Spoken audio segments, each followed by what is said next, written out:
Welcome back to the Crash Course Podcast. My name is Craig Crash Collins, joined as always by Brandon Scott. You know him as B. Scott. Well, we're around the halfway mark of the college basketball season, so let's go ahead and do some evaluating. We gave you our preview at the beginning of the year. Now we want to kind of take a look back and see where our teams from around the state are at. We're going to discuss best wins, worst losses, impact players, and grades for Purdue, IU, and Notre Dame. We're also going to talk about some mid-major schools because there's some mid-major schools that are doing pretty well this year for Indiana. So we'll see if maybe there can be multiple teams, or maybe two, maybe three teams from the state in the tournament.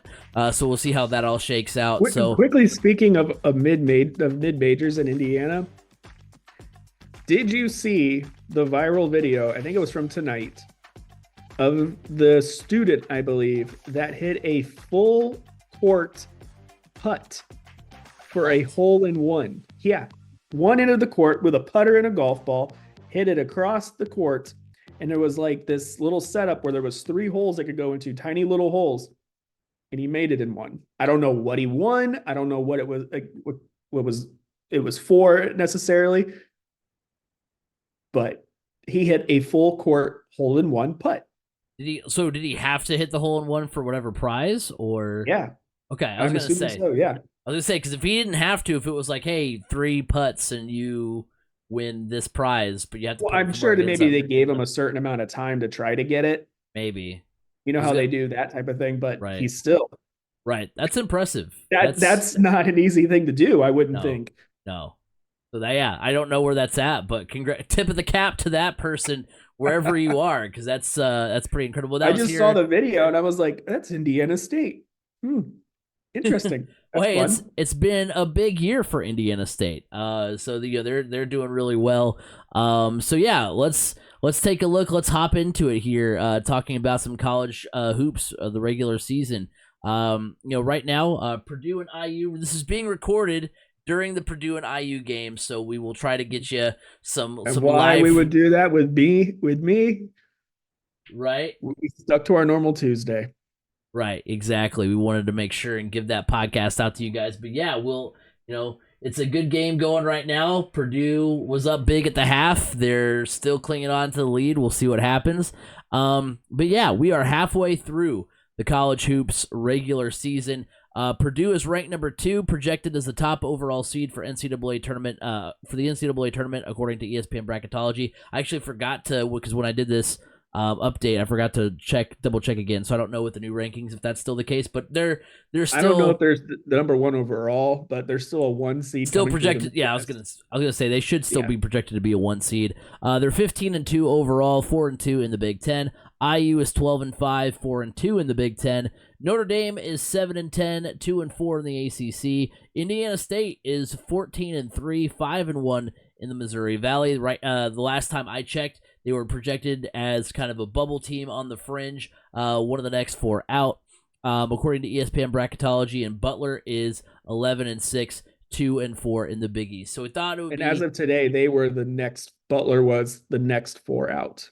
Okay. So, you've got some Indiana schools kind of on the bubble, and we talked about it before. Like, it's always good. Like, obviously, you have your teams you root for, Purdue, IU, Notre Dame, whatever. But, whenever you have multiple Indiana schools in the NCAA tournament, it's always fun to just kind of see how far they can go. And so to have State in position and to have Butler kind of on the fringe, it's pretty awesome. And, everybody has that memory of sitting back and cheering on Butler back-to-back years on their runs to the national championship game. It's, it always made March a little bit more exciting when there was one of the mid-major programs from the state of Indiana in the tournament and making a run in the tournament.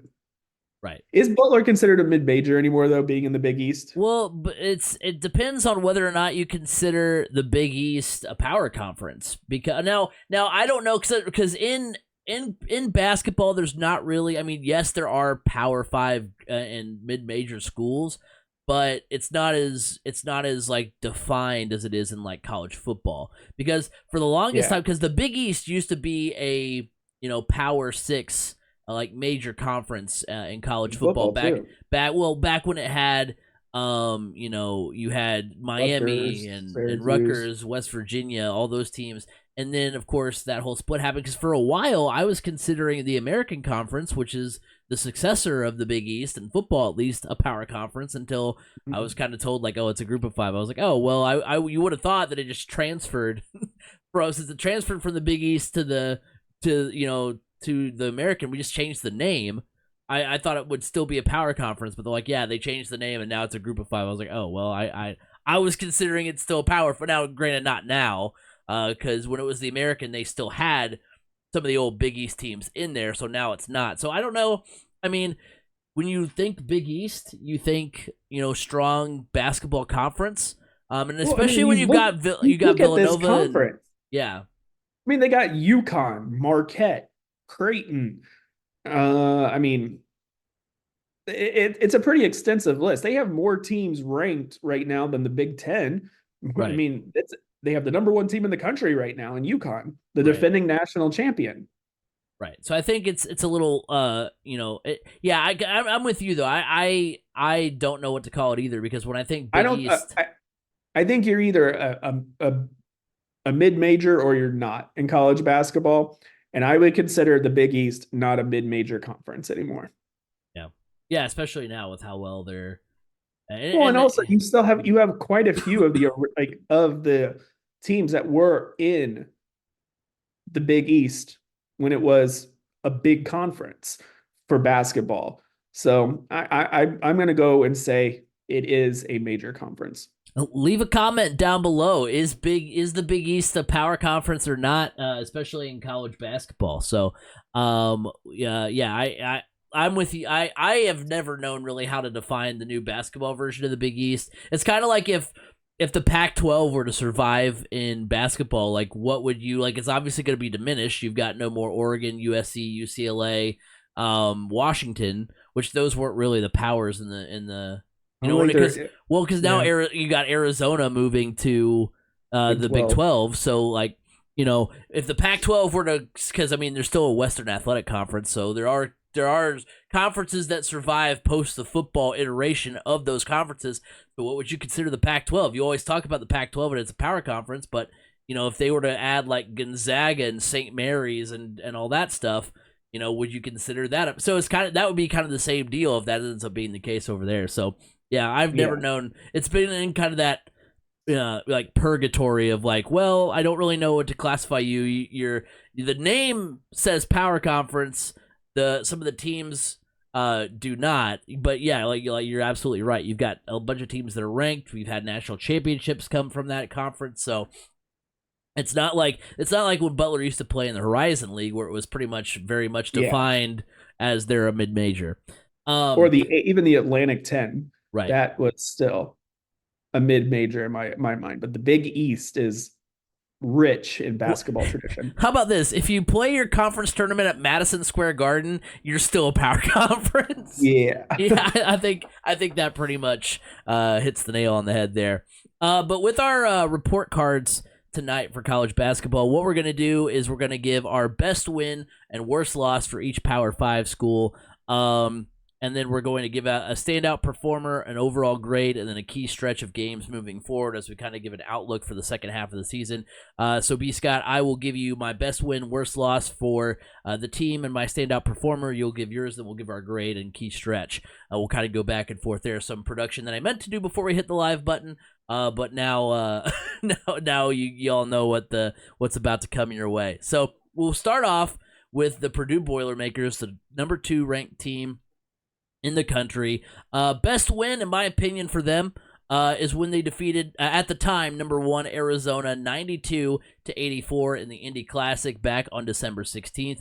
Purdue at the time was number 3, and they won an absolute offensive showcase at Gainbridge Fieldhouse. Each team shot over 50% from the floor. Purdue shot 42% from beyond the arc. Zona was 38% from three-point land. The Boilers led 49-38 at the half.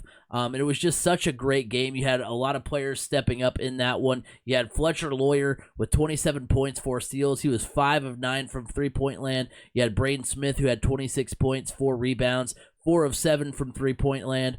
Zach Edey had 22 points, 9 rebounds, and five assists. So just an absolute perfect performance from everybody you'd expect to see a great performance from. And Purdue absolutely had a fantastic win on that night. And that they've been doing that the last couple of years, where they've just kind of had these big time signature wins.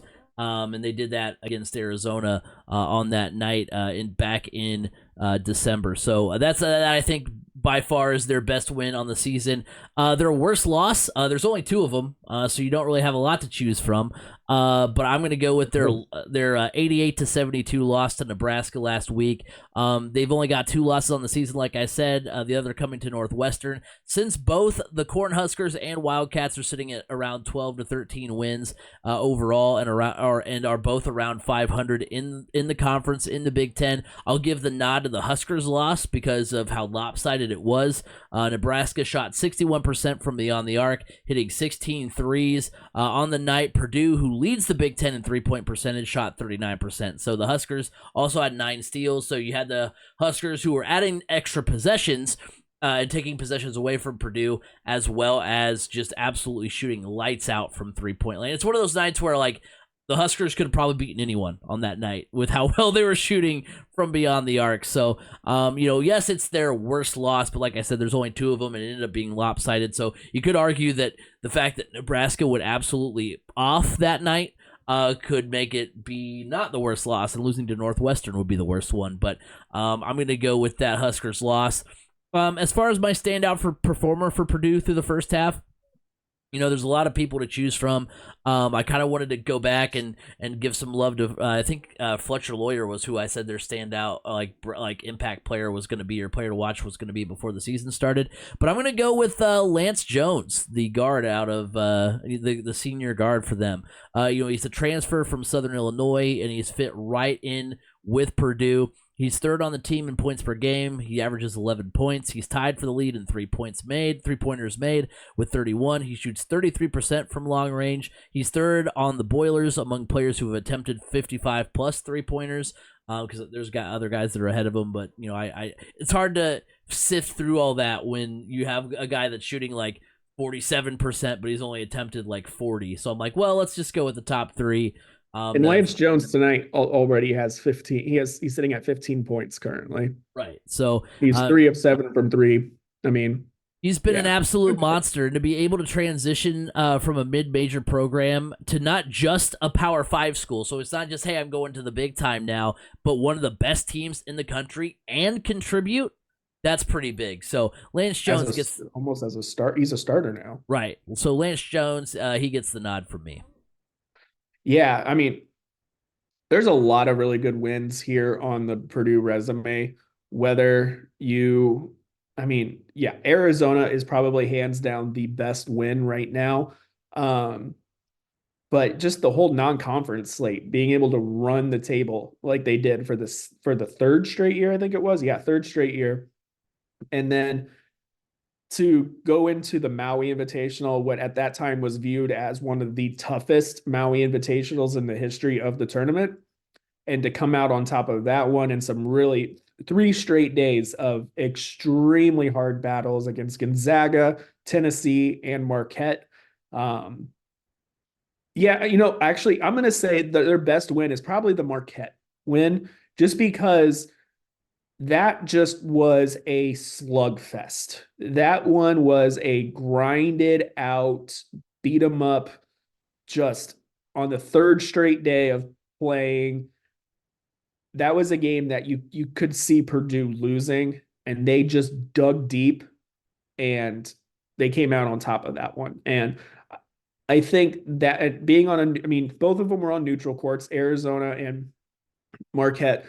But the Arizona game was in Indianapolis, and Gainbridge Fieldhouse was essentially Mackey South for that game. So I think the Marquette game really just truly stands out to me, just how much grit this team has, because you saw players do things that you don't normally see them do. Like, for instance, Fletcher Lawyer wasn't hitting from 3, but he was driving to the hoop. He was playing tough defense. I mean, it was just the little things that these guys were doing, you could see the growth from the team from last year to this year's. I really think that Marquette game is their best win. Obviously, the worst loss is Nebraska. However, when you look closer at that game, Purdue take away if Purdue just cuts their turnovers in half, they have a legitimate shot of winning that game. They gave up a ton of points off of turnovers. But then, okay. Nebraska shot, like you said, 61% Yeah. from the field. Yeah. It's not like Purdue was losing them defensively. Nebraska just couldn't miss, even when good defense was being played. And Purdue hit a good clip at 39%. I mean, you normally, if you hit 39% from the 3-point range in a game, you probably have won that game. Right. But right. when a team goes off for 61% shooting and they just cannot miss, in the words of the old NBA Jam, he's on fire. It was just that type of night. The Northwestern loss, that one stings, but that's 2 straight years now of losing at Northwestern. Northwestern athletics, it, for whatever reason, it just always seems to have, like, I know for a while, like, Purdue kept losing at home to Northwestern in football. It happens now in basketball too. For whatever reason, it's a different atmosphere when you play Northwestern.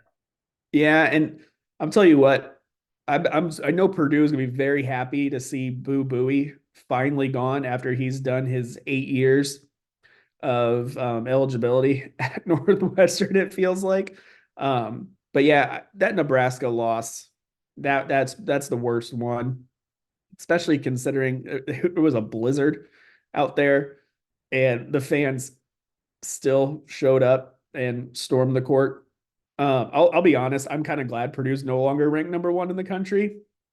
When you're number 1, you have that big target on your back. Yeah, they're number 2, but it's there's not as much. I don't think there's as much pressure because not everybody is wanting to have a court storming. I mean, obviously, if you beat number 2, you're probably still going to do it. For me, I mean, yeah, you're right. Lance Jones has been a huge addition. He is exactly what this team was missing in their just this last year. Lance Jones brings another level of athleticism. He's not a super great athlete, but he's quick in his lateral movement. So he's a really good defender. He can he's helped this team break presses a whole lot better than they were in the past. The other player, I mean, you got to give real big props to is definitely Braden Smith. I mean, he has made a massive jump going from a decent to good Big Ten point guard to all Big Ten caliber at point guard. He has been, he has been there to be kind of Robin to Zach Edey's Batman. It gives you that really good 1-2 punch. And then you have Lance Jones, who has stepped up, and then Fletcher Lawyer, who's had some good games. And when Fletcher Lawyer is not having a good game, Lance Jones steps up. It's just there's every night is somebody different alongside Zach Edey. Even when Zach Edey is in foul trouble, there's other players that step up. So like right now against IU, Zach Edey, he's got his 30, obviously, but it's Fletcher Lawyer and Lance Jones. Braden Smith is struggling a little bit, but you have those 2 other that have stepped up. The other player I really have thought here in the last few games that has come alive, and it's going to be a huge benefit for this team going on a run in March. That's Cam Heide, the redshirt freshman forward who can jump out of just about any gym. He has gained the trust of Matt Painter here quite a bit recently. And actually started the second half against Nebraska. So there's a lot, but yeah, you're definitely right. Lance Jones has been a huge addition to this team. Matt Painter's not a coach that likes to dip into the transfer portal too much because he's a believer in team chemistry, but Lance Jones is that guy that just fits, and he fit the need Purdue had, and it fit like a glove. It's perfect. When I look at overall grades for this team, I'm gonna give Purdue an A. Are the two losses bad? Yes, in the sense that both of those teams are teams that Purdue should beat. But on the other hand, it's not like I think the Boilers should be undefeated right now. Like it's not like I'm sitting here like, yeah, they should have those two losses back and they should be 17-0. With as tough of a schedule as they've had so far, I would have expected one or two losses, just not necessarily the teams that they came to. And with wins over top 15 teams like Tennessee, Arizona, Marquette, I think is just outside the top 15 now. Purdue has definitely lived up to expectations and taken care of business. Now, when I look ahead at their schedule and I look at some key games moving forward, they do end the season at number 14, Illinois, before hosting number 11, Wisconsin. Wisconsin currently leads the Big Ten. Last time I checked, they were 5-0. Illinois is fourth in the conference. Those two games in the Big Ten tournament will be the final tune-up before the NCAA tournament. So I know that you want to read too much into what happens in those late games, but obviously you want to end the season on a roll. You want to end you don't want to have anything too crazy happen in the tournament, in the Big Ten tournament. So, those final tune-up games will be kind of give us a little bit of what to expect come time for the big dance. Yeah, I'm giving Purdue an A as well.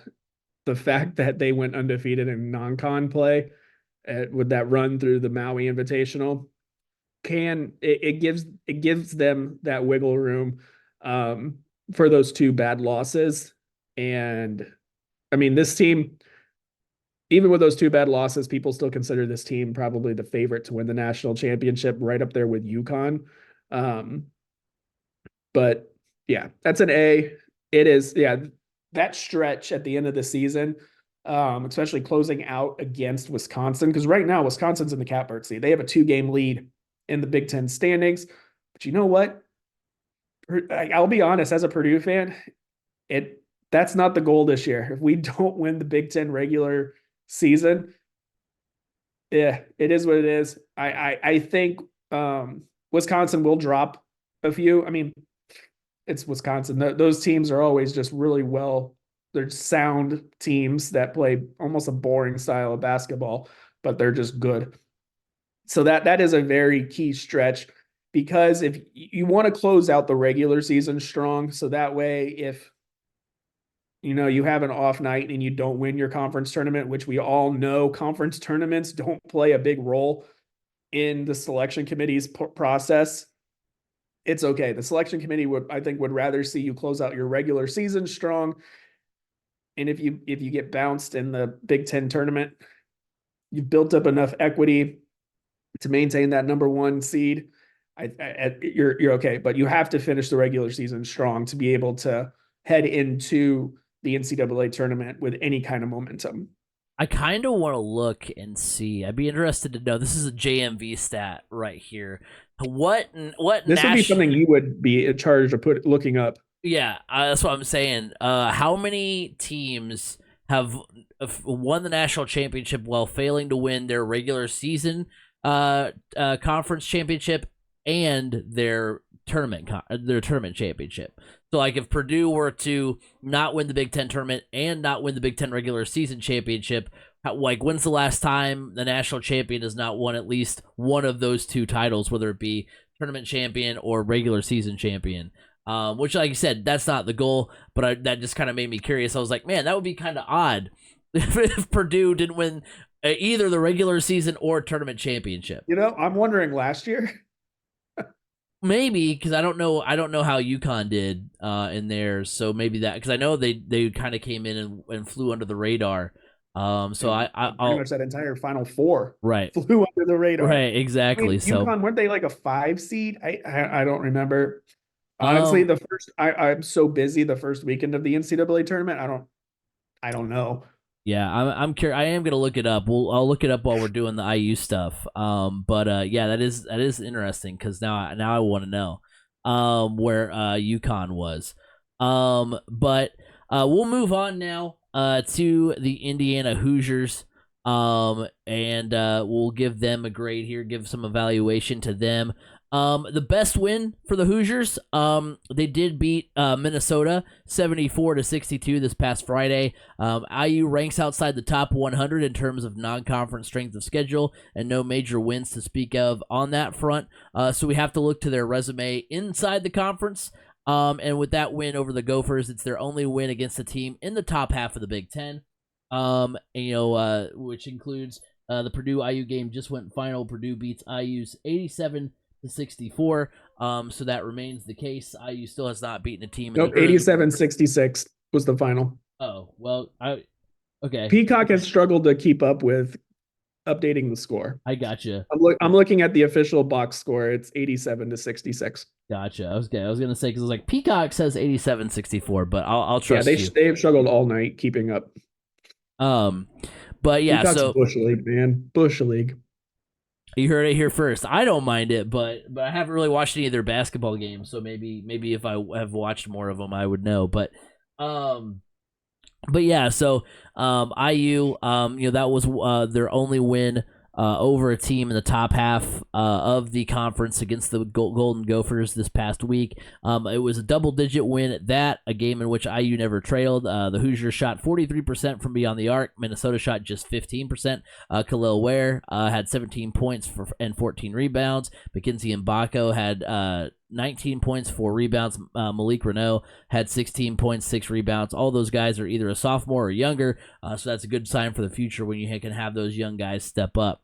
Their worst loss is when they lost to Auburn 104-76 during Holiday Hoopsgiving on December 9th. I know Auburn is 14-2. They lead the SEC. They've risen to number 13 in the country, but say what you want about how good Auburn turned out to be, or about the roster turnover for IU, which I'm sure we'll hear about possibly in the comments here about how it's a young team. There's been a lot of turnover, but losing by 30 on a neutral court is never a good look. The Hoosiers and Tigers were tied at 26 with just over 8 minutes to play in the first half. IU was outscored 26-8 over the rest of that half, so they just ended that half on a complete thud. And were never really able to recover. The next week, the Hoosiers took Kansas, number 2 at the time and number 3 currently, down to the wire and only lost by 4. So with games versus top 5 opponents like the Jayhawks, they also played UConn. You wouldn't expect Auburn to be the team that took IU behind the woodshed. So I think there's. I don't remember if there were any circumstances at the time that maybe contributed to that big loss there, but just a lot to lose like that in general, and then the next week take Kansas to within 4. I mean, it shows you kind of how it kind of puts in perspective how off of a night that was. My standout performer for IU though is center Khalil Ware, the sophomore. He is second on the team in scoring, averaging 15 points per game. That was going into tonight's game against Purdue. He leads the team in rebounds and blocks. He's got 10 rebounds per game, 2 blocks per game. He's top 25 in the country in terms of rebounds per game, so that's pretty big as well. He's got 7 double-doubles on the year, 7 games with 10-plus rebounds. He's he transfers from Oregon, where he mainly came off the bench as a freshman and has immediately made his presence known in Bloomington as a starter. So he's carved out a role in Bloomington, and he's flourished in that role and really has been a standout for IU this season. So shout out to Khalil Ware, who has had a great season up to this point. All right, so when I look at IU's schedule here, to me, their best win came just recently, and I'm going to say that was over Ohio State at home. Coming into it, Ohio State was playing some decent basketball. It looked like they were going to be in the upper echelon, or the top half of the Big Ten at least. And that was one, going into it, IU was actually a home dog in that game. So for them to come out, win that one 71-65, it showed resilience with the team and everything. So that is, to me, that's their best win. The worst loss, I'm not going to say Auburn because of what we've seen from Auburn now. Their worst loss has come in the last few weeks. It either is the 86-70 loss they took at Nebraska, which we're now seeing Nebraska can play lights out at home. They just can't seem to miss when they're at home. So that gives me the only other one in the last few weeks, and that's the road loss at Rutgers. Rutgers is not a good team this year. Yes, it is tough to go into the rack and come out victorious, but it's not, that has been a case in the past, and this year's Rutgers team is not on the same level as IU. IU has a good team. They just need development, and they need to show that improvement. Which I think many IU fans would agree with that statement. They have a good, on paper, that's a good team. It's just they're not meeting their potential. Especially with the loss at Rutgers. You should really have no business this year losing at Rutgers. So that one to me is their worst loss. Yeah, and as far as the best player, the big bright spot for this team, you're right. Khalil Ware, is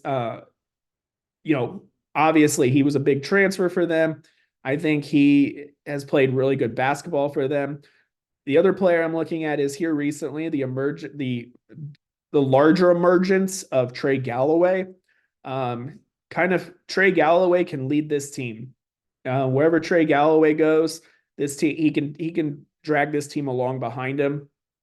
And honestly, it's in the Big Ten right now. It's kind of the Shaq effect is going on, where there was a period of time in the NBA where teams built their rosters in order to beat Shaq and the Lakers, and they tried to get as much size to compete up against him as they could. Whereas you need to be looking at your guard play still, and guard play was getting overlooked, I felt like. And that's something that IU has really done really well in bringing in some bigger players, Malik Reneau, Mackenzie Mbaka, Khalil Ware. Those are really solid players.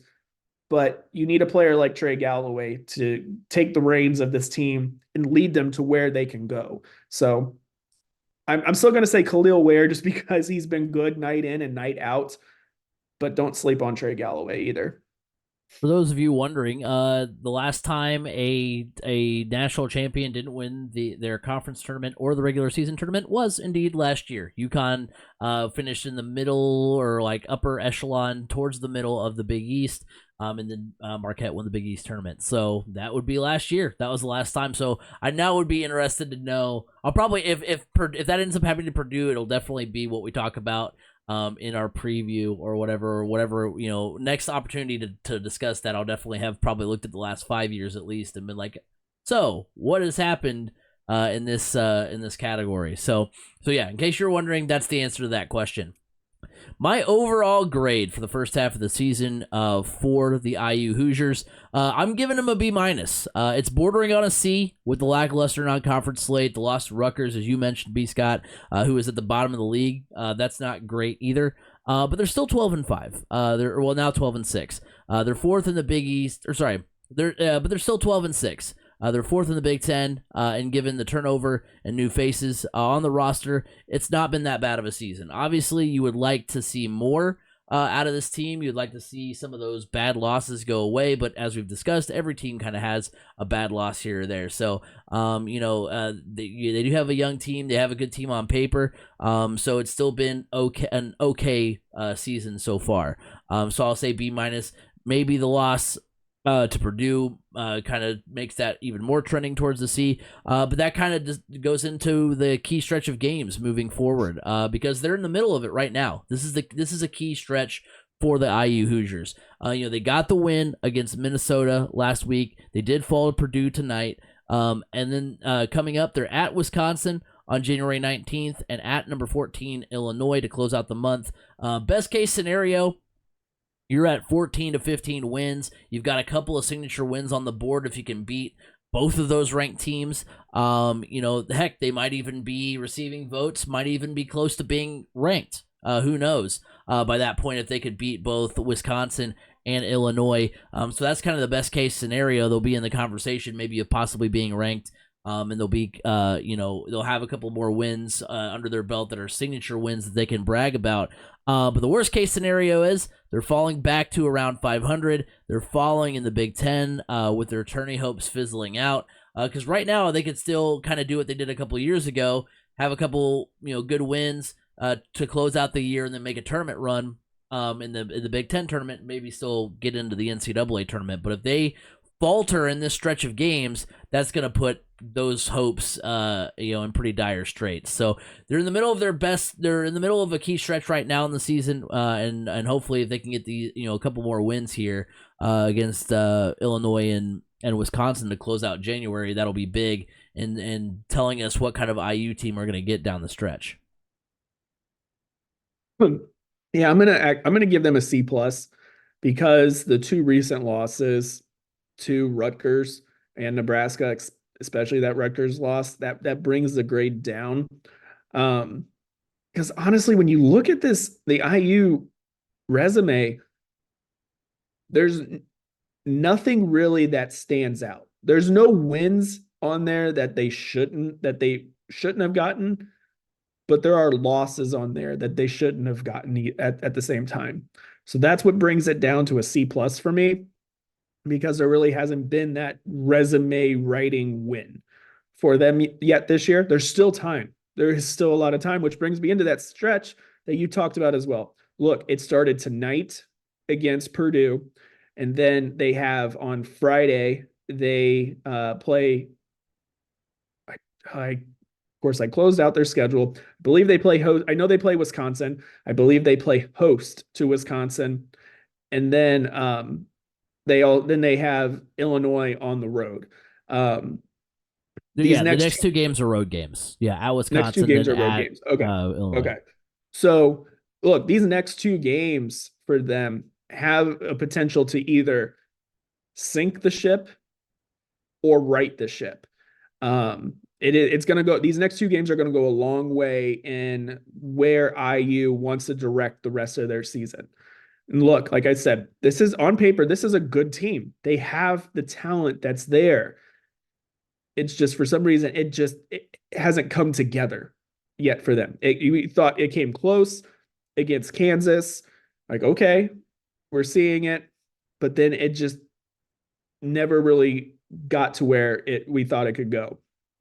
So these next two games are huge, huge. I will also say Purdue fans will probably become IU fans on Friday when IU plays Wisconsin, because Purdue would love Wisconsin to take a loss in the Big Ten right now.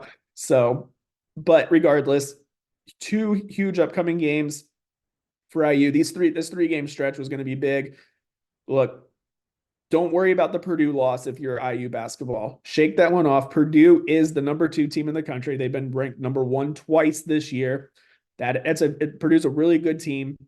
You fought back hard in the second half. So build where you can from that game, but then also move on from it. Forget about it. Move on. Look at the task at hand against Wisconsin and Illinois.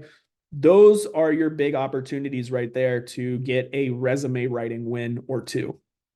Yeah, that'll be really big for them, because if they don't do it there, I didn't really see a whole lot more opportunities. Like this is their biggest stretch of games. That they have kind of consecutively. They'll go through the gauntlet, but if they can come out of it, hey, 2-1. Yeah, we closed out January with 3-1 with wins over Minnesota, Wisconsin, and Illinois. I mean that's pretty big.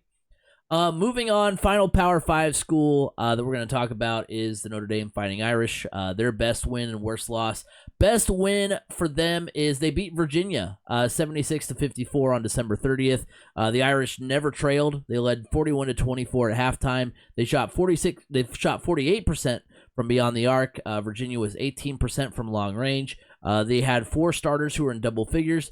J.R. Konieski. I don't know how to pronounce that. I'm probably butchering it. So I should remember because he was recruited pretty heavily by Purdue.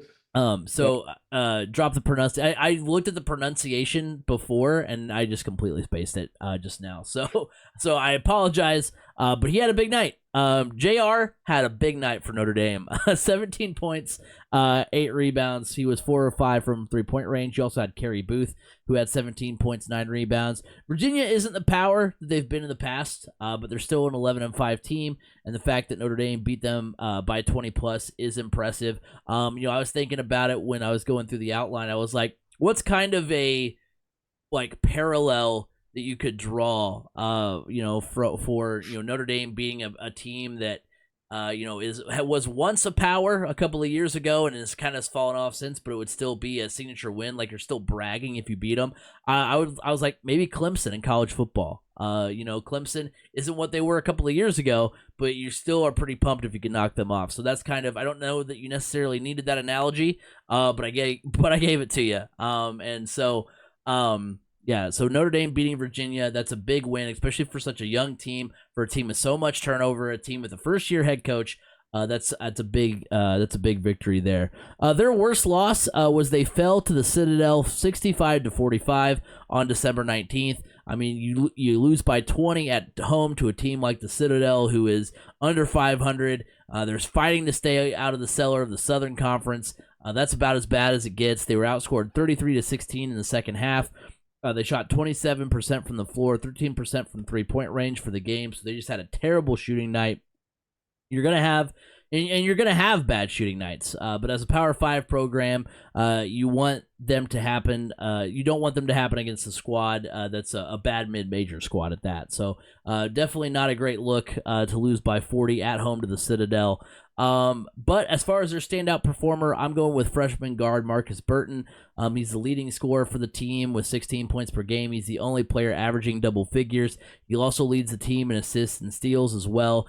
I get it. It's an overhauled roster, but to perform the way he has at a program like Notre Dame as a freshman is pretty impressive. So, I mean, you're still an ACC school. You're still going up against the best of the best. The ACC is still a great conference. So to be able to contribute as much as he has immediately from stepping on campus and stepping on the Notre Dame court there, that's pretty huge. So Marcus Burton gets a shout out for me. So yeah, the Notre Dame's gonna have their growing pains still. I have faith in Micah Shrewsbury to get them turned around. It's gonna take a little bit, mostly because unlike football, recruiting for them in basketball is a little bit more of a challenge because you are contending against Purdue and IU in state. Oh, and Butler. It's not as easy to bring in the top level players from your own state, even though Notre Dame sometimes does not like to say they're part of the state of Indiana. Yeah, I mean, you're right. Their best win so far this year has, I would say, against Virginia, just from a prestige standpoint. Like you said, it's not the same Virginia. The other one I would kind of look at as well as maybe the win over Georgia Tech just last week. Otherwise, there's really nothing that just stands out. I mean, but then it turns around. The worst loss is definitely the Citadel. Nothing against the Citadel. I love the Citadel. They're great. When I was covering wrestling, great people over there.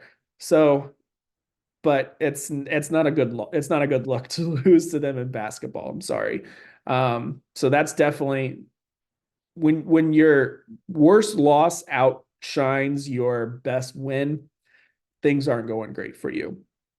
And you're right, Marcus Burton, he was my preseason player to watch, so I got to stick with him. I was high on Marcus Burton, and I'm going to remain high on him. I think Notre Dame has something special there in him, and they just need to find the right pieces to build around him, and they could be back in the tournament before too long, or at least the NIT. But Marcus Burton is the player that they need to honestly build around. Yeah, he's done a lot of great things already, and he's just halfway through his first season, so that's pretty impressive. Overall grade that I give the Notre Dame Fighting Irish, I'm giving them a C. I mean, we expected growing pains and for this team to take its lumps in Micah Shrewsbury's first season, and that has certainly happened. Losses to mid-majors like Western Carolina, who Western Carolina is pretty good this year, as well as the Citadel. They're 2-4 in ACC. In the ACC, they're 7-10 overall. While there weren't many expectations for the Irish, I don't think the Irish have. I don't think Notre Dame has disappointed really either. So that's why I give them the C. They haven't done great, but we didn't really expect them to be great, and they're not the worst either. So it's kind of like meh. It's a mess season. We knew it was going to be a mess season, and that's just kind of where they're at. Now, as far as key stretch of games, 4 of their last 6 games are on the road. That stretch does include games against Clemson on March 2nd, and then at number 4 UNC on March 5th. There's not going to be much to play for Notre Dame, but those games will still be a good barometer on the progress this team has made this season. So, if you can in that last stretch of games, if you can win 4, if you can go 500 in that last stretch of games, if you can go 3-3 to close out the year, I think, especially if you can nab a win against Clemson or maybe even take North Carolina to the wire. I mean, I think you're saying like, hey, that was a good way to end the year. It got us to however many wins, and we're looking good at it. If you lose like all 6 or you go like 2-4. Then that's just kind of a thud of a way to end the season. So if they can finish the season on a high note, obviously that's going to give them a lot of great momentum going into year 2 under Micah Shrewsbury. Yeah, so I'm going to give them a C minus, borderline D plus. Like I said, when your worst loss outshines your best win, and not in a good way, meaning, typically, oh yeah, your worst loss, if it's shining, that means, it was you're a pretty good team. But no, I gotta go with a C minus. Like, we're talking a 70% C minus. Yeah, I'm not gonna even talk about it anymore. But yeah, and you're right. There's the biggest stretch for them is the last few games of the season. You need to finish strong, head into the recruiting trail showing an upward trajectory, to give something that recruits can look at. And it's possible. You don't have to have the best season to be able to go out and bring in better players. Obviously you can pitch to them playing time, and I could see Notre Dame making a jump next year, in year 2 with Micah Shrewsbury. So the last few games, finish strong, head into the off season on a higher note, and get to work. The word I'm looking for, I want to say enhancing, but it's not right. Just bettering your roster, but you need that momentum going into the off season to build upon that momentum and then head into next year on just feeling really good and having the confidence. So yeah. Yeah. To end the season on a high note would be really good for them, and just kind of end the season on a good note, have something to come back to, next season, and kind of be like, hey, remember we were able to do this in that last month of the season, or even in the tournament, in the ACC tournament. So yeah, to have something to hang your hat on will be big for this young team.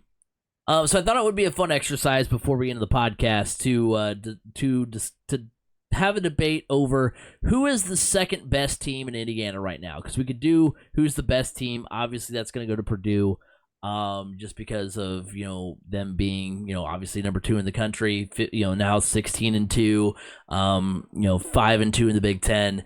I don't think there's really too much of a debate there. So the question then becomes, who is the second best team if you were to do a power ranking right now, or even if you were to go, hey, if there was a tournament, who would be the team Purdue would be playing, in the final if the Indiana were to have a state tournament before you went into the NCAA tournament. So I'm gonna go with second best team in Indiana right now. Got to give some love to some mid majors. We talked a lot about mid majors tonight. I'm going with Indiana State. Aside from Purdue, the Sycamores are the only team ranked in the top 50 in the Basketball Power Index on ESPN, and they're fighting for the top spot in their conference as well, just like Purdue is. So there's no other team right now in Indiana that can say that they're fighting for the top spot and they're ranked in the top 50 in BPI. Also, they're the only other only other Indiana school included in ESPN bracketology. Obviously, we know that's a little dated because Butler is now in the picture as well. They are one of the teams. Butler's probably fallen off that picture after losing to Xavier tonight. That's 3 straight losses now. Yeah. For So the I mean, Bulldogs. you've got I know Indiana State's kind of on the bubble. They're on the outside looking in, but they're still in that conversation, which is good. The Sycamores lead the Missouri Valley Conference in points per game. They score 86 points a night. They have They lead in 3-point percentage with 41%. They lead in assists with 18 per game. Just 5 of their final 14 games are against teams that are in the top half of the Missouri Valley Conference in terms of BPI. They're 5-1 in conference play. Their only losses to Drake. Only other 2 losses on the season were to Alabama and Michigan State. So, Purdue is far and away the class of the state, but the only other team close to experiencing the same level of success that they are at the moment is the Sycamores, and I think they'll be the second team from the state to make the big dance this season. I have a lot of confidence in Indiana State. When we did the exercise at the beginning of the year, like who else could possibly make the tournament, I went with the Sycamores. So, like you said, you had to stick with your pick of Marcus Burton to be a standout player. I got to stick with my Sycamores here as a team that can represent the state as a mid-major going into the NCAA tournament. Yeah, I want to say Indiana State is the second best team in the state of Indiana right now. I don't know how they would fare head to head against IU. Because but IU just got beat by 21 points by Purdue. Well, yeah. Yeah, they did. But Purdue's on a different level. It's not the same. I really love what Indiana State's doing. I guess if you look at it from the standpoint of who's being considered for the tournament, you have to go Indiana State in that sense, because Indiana State has seen their name on the bracket right now, but it's also because they might be favored to win their conference. And you're not seeing IU's name on the bracket right now either. So I am going to go Indiana State because the more I think about it, that team has just been playing hard all season long. They're not the most athletic team. They're on paper, they're not the second best team in the state of Indiana. Honestly, they might not even be the third best team in the state of Indiana on paper. But this is a team that has just played hard. They played gritty. They're having fun out there while doing it. And I think all of that overcomes the on paper look. So yeah, give me Indiana State. I think when it comes down to it, I do see only 2 teams from the state of Indiana making it into the NCAA tournament, and that is Purdue and Indiana State. If you would have asked me last week when Butler beat Marquette, I would have said, and almost beat UConn, I would have said, oh yeah. Well, that's what I was going to say. Butler. That's what I was going to say is, Butler, get your act together, because when we originally were talking about what to do for our college basketball show this week, I was, this segment was kind of centered around Butler potentially Butler's being back. back. Yeah.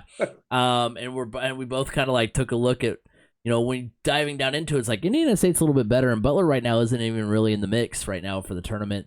So because at the time when we were talking and we were planning this show out, Butler was, they may not have been winning a ton. They weren't winning every game, but they were playing well enough that it's they're gonna win their share, and they may sneak their way into this thing because of that. And it started looking like that, especially after the win over Marquette. But then everything's kind of the wheels have fallen apart here these past few games. So it's Indiana State. It's Indiana State, the second best team right now. Just because I think if they played head to head against IU, I could honestly see them winning because they want it more. Yeah. They want it more. They make the adjustments. I think it comes down to coaching as well. I'm not 100% certain Mike Woodson is the right coach for IU even anymore. He doesn't make the right adjustments. I mean, so I think Indiana State is the second best team in the state of Indiana right now. Yeah, I think so too. I mean, yeah, It's close. Yeah. It's close. That's what I was about to say. Yeah, Them and IU. No one's sitting here saying that they're far and away leaps and bounds ahead of IU. It's close, but yeah, I think just because, I mean, heck, you said maybe even on paper, they might not be the best. I mean, again, I don't know how much. I'm sure there might be somebody in the comments that's like, well, you can't really look at BPI. That's kind of what I have used to kind of gauge, and Purdue and Indiana State are the only two teams in the top 50 from the state. So, and I'm telling you, when I'm saying by looking on paper, I'm looking at their rosters. I'm looking at how these guys landed as recruits. And look, I'll be honest, even on paper, IU is better. It should be better than Purdue with the number of 5 stars and, big time transfers. Khalil Ware and Mackenzie Mbaka should be taking it to the 3,426th player in the country who was barely a 3-star coming out of high school, and Zach Edey, but obviously you got to play the game. It's not all played based off of recruiting rankings and everything. Right. So that's why I go Indiana State still. Yeah, I completely agree. And that will do it for this week's edition of the Crash Course Podcast. Thank you guys all for hanging out. Remember that you can like us on Facebook, 3C Media. Go follow us over on Twitter, X, whatever you want to call it, at 3C Media Sports. Go subscribe to the YouTube channel. If you're listening to us on the podcast app, remember you can watch us as well. Go over to our YouTube channel, 3C Media. You can also catch clips on TikTok as well. We're getting closer and closer to 3,000 every day, so go over there and follow us on that side as well. And remember, you can listen to us every week on Apple Podcasts, Google Podcasts, Spotify, wherever podcasts can be heard. You can hear the Crash Course Podcast. You can find me at Crash Course FM on Twitter. B. Scott, where can they find you? Find me on Twitter at Brandon_Scott87. Well, speaking I'm of, always going to call it Twitter. Yeah, always going to call it Twitter. Yeah, it's like there was like some sort of meme that was like about all the different names of the Sears Tower, and it's like, nope, it's always will be known as Sears Tower. Kind of like Deer Creek. Deer Creek used to be the Deer Creek. Yeah, it used to be the. I don't know. I'm not old enough to be that on that bandwagon. It's but maybe like Verizon or whatever Verizon. It was, because it's had about 8 different names by this point. Conseco Fieldhouse. That's right.